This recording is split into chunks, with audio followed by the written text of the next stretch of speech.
Hello बच्चों, आप सभी का हमारे YouTube चैनल आइडियल देव क्लासेस में स्वागत है। बच्चों, आज हम आपके लिए कक्षा 8वीं विषय संस्कृत का महत्वपूर्ण प्रश्न पत्र लेके आए हैं, जो आपका कल 13 मार्च को होने वाला पेपर है, उसके लिए बहुत ही मोस्ट इंपॉर्टेंट प्रश्न पत्र है। चलिए देखते हैं संस्कृत कक्षा 8वीं वार्षिक परीक्षा 2023-24 का महत्वपूर्ण प्रश्न पत्र, और इसके पूर्णांक रहेंगे 60 और समय आपका 2.5 घंटे रहेगा। इसमें निर्देश दिए हैं: सर्वे प्रश्न अनिवार्य संत्यन, सभी प्रश्न करना अनिवार्य। उत्तर पुस्तक के प्रश्नस्य उत्तरम लिखत प्रश्नख्यात लिखत, यानी जो प्रश्नों के उत्तर दिए हैं वो आपको लिखना है। इसके बाद आपका यहाँ दिया है बहुविकल्पी प्रश्न। हाँ, जो बहुविकल्पी प्रश्न है, प्रश्न 1 से 5 तक, और प्रत्येक प्रश्न आपके 1 अंक के रहेंगे। चलिए इसका पहला बहुविकल्पी प्रश्न देखते हैं। क्या कह रहा है? कार्य क्षेत्र। इसमें 4 ऑप्शन दिए, 4 ऑप्शन में से आपको बताना है कि इसका सही आंसर क्या होगा। कार्य क्षेत्र अ नंबर चरणीयम, ब नंबर तरणीयम, स नंबर मन्नियम और द नंबर सैनियम। तो इसका सही आंसर हो जाएगा ब नंबर तरणीयम। कार्य क्षेत्र क्या होता है? तरणीयम। इसके बाद सेकंड प्रश्न देखिए। चंद्रशेखर से जन्म अभवत। चंद्रशेखर का जन्म कहाँ हुआ था? अ नंबर मध्य प्रदेश से, गुजरात प्रदेश से, उत्तर प्रदेश से, कर्नाटक प्रदेश से। तो इसका सही आंसर आ जाएगा अ नंबर मध्य प्रदेश से। नेक्स्ट प्रश्न है, अहिल्या व्यक्तित्व वर्तते। अहिल्या का व्यक्तित्व कैसा था? अ नंबर बहुमुखी, ब नंबर एकमुखी, स नंबर दुमुखी और द नंबर अधोमुखी। तो इसका सही आंसर आ जाएगा अ नंबर बहुमुखी। तरप प्रत्यय कस्मिन पदे अस्ति, यानी तरप प्रत्यय किस पद में है? तो इसका सही आंसर आ जाएगा आपका स नंबर उच्च तरह। किस में आएगा? उच्च तरह। नेक्स्ट है अधोलिखित उपसर्ग नासित, यानी यहाँ पे कौन सा उपसर्ग नहीं है? तो इसका सही आंसर आ जाएगा ब नंबर का माँ। माँ उपसर्ग नहीं, क्योंकि उपसर्ग पहले लगता है। तो प्र, परा और अब ये क्या है? उपसर्ग, बाकी उपसर्ग नहीं है। नेक्स्ट प्रश्न देखिए।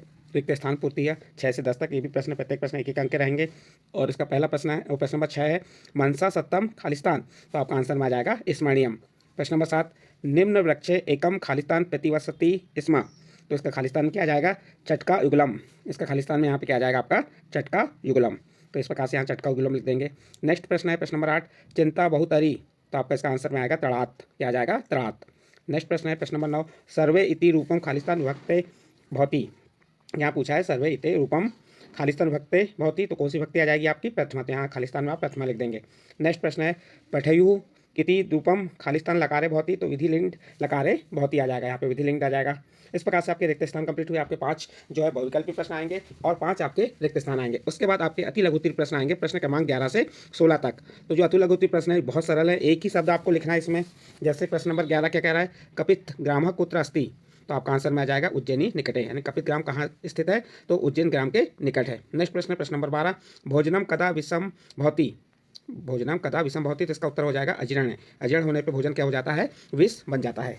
नेक्स्ट प्रश्न देखिए। इसके बाद प्रश्न नंबर 13, ओरछा नगर से स्थापना केन कृता, यानी ओरछा नगर की स्थापना किसने की थी? तो आप उत्तर बता देंगे रुद्र प्रतापेन। किसने की थी? रुद्र प्रतापेन। ये आपकी वार्षिक परीक्षा के लिए बहुत ही महत्वपूर्ण प्रश्न है। इसके बाद नेक्स्ट प्रश्न है आपका प्रश्न नंबर 14, कया द्वितीयवान भवति। तो आपका यहाँ पे आएगा धत्या, धत्यान धैर्य से। तो यहाँ पे आपका कया द्वितीयवान भवति में आपका उत्तर क्या हो जाएगा? धत्या हो जाएगा। नेक्स्ट प्रश्न है आपका प्रश्न नंबर 15, बालिका पुस्तकम पठती अत्र पुस्तकम पदे कह कारकः। देखिए ये जो पद दिया है बालिका पुस्तकम पठती, इसमें अत्र यानी पुस्तकम पद है, पुस्तक कौन सा पद है? तो ये आपका आ जाएगा कर्मकारक, द्वितीय पद। ठीक है। इसके बाद नेक्स्ट प्रश्न है आपका प्रश्न नंबर 16, स्वागतम तस्मीन पदे कह उपसर्ग अस्ति, यानी स्वागत में उपसर्ग क्या है? तो इसमें आ जाएगा शु।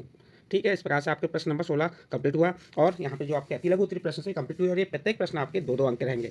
इसके बाद आपका आता है लघु उत्तरीय प्रश्न, हाँ, यानी प्रश्न 17 से 22 तक कैसे प्रश्न रहेंगे? लघु उत्तरीय प्रश्न रहेंगे।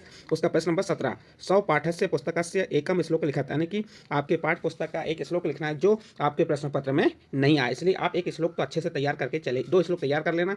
तो एक श्लोक आपको वहाँ लिखने के लिए 3 अंक का आना है। जैसे हमने यहाँ पे श्लोक बताएं, मनसा सत्यम स्मरणीयम, वत्सा सत्यम वदनीयम, लोकितम मम करणीयम, लोकितम मम करणीयम। तो बच्चों आपको क्या करना है? 1-2 श्लोक अच्छे से तैयार करके चले जाना। वहाँ पे आपको जो श्लोक आपके पेपर में आएगा वह श्लोक आपको नहीं लिखना है, जो दूसरा श्लोक आपने जो याद करके रखे थे उस श्लोक को आपको लिख देना है। इसके बाद नेक्स्ट प्रश्न है आपका प्रश्न नंबर 18, निम्नलिखित संख्या संस्कृत शब्देशु लिखते हैं। जो संख्या दी हुई इनको संस्कृत शब्द में लिखना है। तो ये भी आपके 3 अंक का पेपर में आता है, इसलिए आप 1 से 50 तक की संख्याओं को तैयार कर लीजिएगा। जैसे 9 को 9 लिखेंगे, 33 को 33 और 48 को अष्टचत्वासित सतह। तो ये 9, 33 और 48 को संस्कृत में कैसे लिखना है ये आपको बता दिए। इसके बाद नेक्स्ट प्रश्न है आपका प्रश्न नंबर 19, चटकाया अंडानी कुत्र आसन। तो इसका उत्तर क्या हो जाएगा? इसमें आपको देखो, चटकाया अंडानी कुत्र की जगह आपको क्या लिखना है? वक्षस्य शाखायाम आसन, यानी कि मात्र आपको 2 शब्द याद करना है, बाकी जैसा का वैसा प्रश्न से लिखना है। नेक्स्ट प्रश्न है प्रश्न नंबर 20, शिल्पिनः कुत्र स्वयत्राणाम पूजनम कुर्वन्ति। तो आपका उत्तर यहीं से चालू कर देंगे। शिल्पिनः कुत्र की जगह आ जाएगा दक्षिण भारते, उत्तर की जगह क्या लिख देंगे आप, दक्षिण भारते शवयात्राणाम पूजनम कुर्वन्ति, बाकी जैसा का वैसा आ जाएगा। इस प्रकार से आपका प्रश्न नंबर 20 भी कंप्लीट हुआ। इसके बाद नेक्स्ट प्रश्न है आपका प्रश्न नंबर 21, छाया मनस्य के कुर्वन्ति, तो आपका उत्तर में आ जाएगा छाया मनस्य के जगह वृक्षः कुर्वन्ति, के जगह क्या लिख देंगे, वृक्षः कुर्वन्ति। तो इस प्रकार से आपका प्रश्न नंबर 21 का उत्तर कंप्लीट होता है। नेक्स्ट प्रश्न आता है आपका प्रश्न नंबर 22।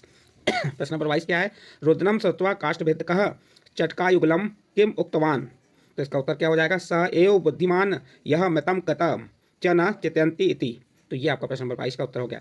इस प्रकार से आपके ये जो लघुत्तरी प्रश्न थे वह कंप्लीट हुए। लघुत्तरी प्रत्येक प्रश्न आपके कितने अंक के थे, 3-3 अंक के थे, और बहुत कम लिखना है, बहुत आसानी से इनको आप तैयार करके जा सकते हैं। जिसमें आपके क्या क्या निश्चित है, आपको श्लोक आना ही निश्चित है।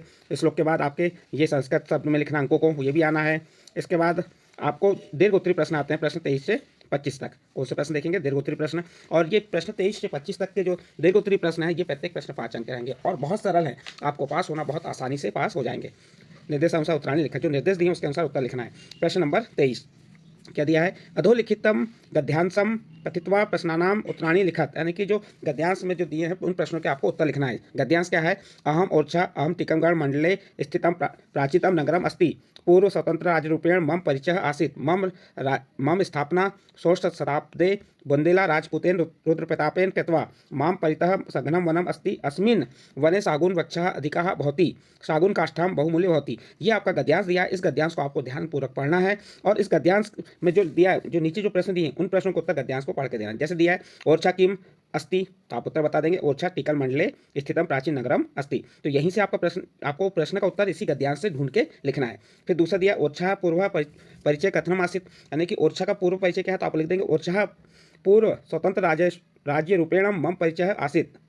फिर अगला प्रश्न है ओरछा स्थापना केन कहता है, ओरछा की स्थापना किसने किया था, तो आप बता देंगे ओरछा स्थापना षोडश शताब्दे बुंदेला राजपूतेन रुद्र प्रताप कहता।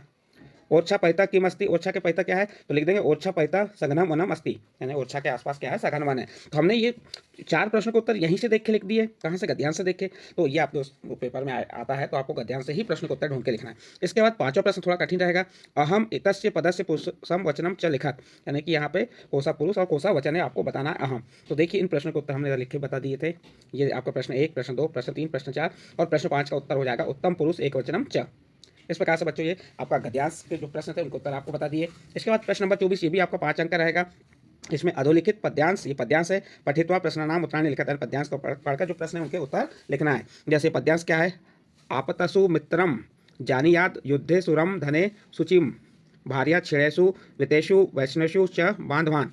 तो ये अपने पद्यांश को अच्छे से पढ़ लीजिए, 1 बार 2 बार 3 बार पढ़िए। उसके बाद ये जो प्रश्न 3 प्रश्नों को उत्तर देना है। देखो कदा मित्रम जानीयात, तो आपका आंसर हो जाएगा आपसु मित्रम जानियात, ये यहीं से ये पहले प्रश्न का उत्तर बन गया। कदा सूरम जानियात, तो युद्धे सूरम धने सुचितम, तो युद्धे। इसी बात ये 5 प्रश्नों को उत्तर दिए हुए, तो इधर आपको बता दी, देखो 5 प्रश्न को उत्तर, अपतु मित्र जानियात, युद्धे सूरम जानियात, छेड़ेसु भार्या जानियात।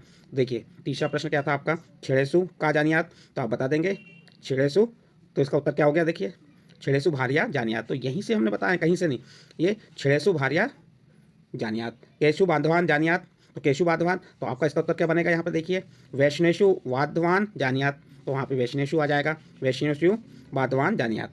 आपतु इतस्य पदस्य भक्ति वचनम च लिखा, तो इसकी भक्ति क्या है वो लिख दें, तो इसका उत्तर देख सकते हैं सप्तमी भक्ति बहुवचनम। इस प्रकार से आपका प्रश्न नंबर 24 का उत्तर कंप्लीट होता है। इसके बाद प्रश्न नंबर 25, ये भी आपका बहुत सरल है, आपको इसी प्रश्न में इसके खालिस्तान भरना है। प्रश्न दिए हुए हैं, प्रश्न दिया है, प्रश्न का उत्तर भी वहीं दिया है और वहीं से देख के आपको प्रश्न का उत्तर लिखना है।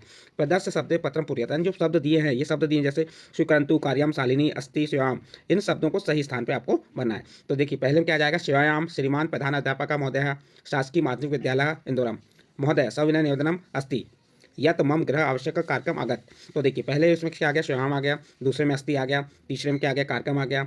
अस्मात् कारणाम अहम विद्यालय आगंतु न शक्नोति, अतः माँ द्विदिवसीयम अवकाश स्वीकंतु, यानी कि 2 दिन का अवकाश स्वीकंतु आ जाएगा और लास्ट में 5वां शालिनी। तो इस प्रकार से आपका ये प्रश्न नंबर 25 को भी आप कंप्लीट कर सकते हैं, आसानी से 5 अंक प्राप्त कर सकते हैं। इसके बाद इस प्रश्न पत्र का अंतिम प्रश्न है प्रश्न नंबर 26, अधोलिखित विषयसु एकस्मिन् विधे पंचवाक्य वाक्यानि निबंध लिखा था, यानी कि आपको 5 वाक्य में क्या लिखना है, निबंध लिखना है। जो ये 4 दिए, क में कर्ण, उद्यानम, विद्यालय, पुस्तकम, इन चारों में से किसी एक पे आपको 5 वाक्य लिखना है। जैसे हमने यहाँ पुस्तकम पे लिख के बताएं, पुस्तकानि महाम अतिरोचन्ते, पहला हो गया मम, दूसरा नंबर मम समीपे बहुनी पुस्तकानि सन्ति, तीसरा पुस्तकानि अतीव मनोहारिणी सन्ति, चौथा मम समीपे चित्र पुस्तकम अपि अस्ति और पांचवा है पुस्तकानि अस्माकं मित्राणि सन्ति। तो बच्चों आपको यहाँ पे चाहे पुस्तकम का निबंध याद हो, उद्यानम का हो, विद्यालय का हो, धेनु का हो, तो ये निबंध आप कंप्लीट कर लेंगे, क्योंकि आपको 5 लाइन लिखना है और 5 लाइन बहुत आसानी से आप लिख सकते हैं और 5 अंक प्राप्त कर लेंगे। इस प्रकार से आपको जो संस्कृत का प्रश्न पत्र किस प्रकार का आएगा, कैसे प्रश्न आएंगे, किस प्रकार लिखना है, इस वीडियो के माध्यम से आपको बताएं। यदि आपको ये वीडियो अच्छा लगा हो तो आप हमारे चैनल आइडियल देव क्लासेस को सब्सक्राइब कीजिए, लाइक कीजिए एवं अन्य ग्रुप में शेयर जरूर कीजिए।